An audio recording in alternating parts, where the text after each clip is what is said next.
Dayon sa iligan gipanggaog gimahal gihigog magrespeto nagkaiyo sa ang tanan baro giliganon mo sidlak mo bangon udalag na ang bidlisyon sa adlaw.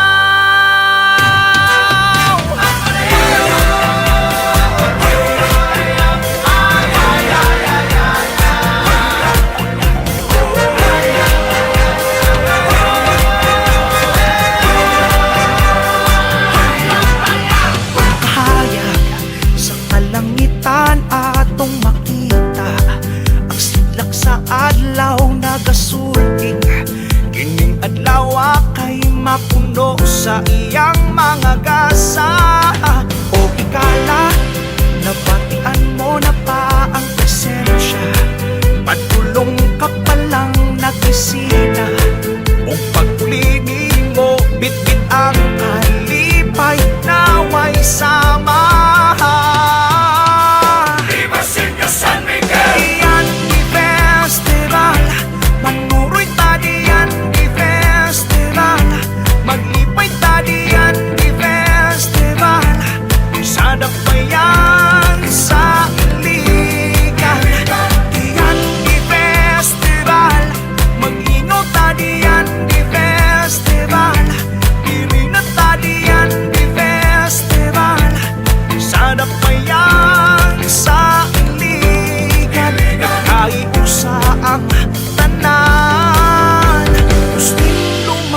Kristiyano o ikaunon ang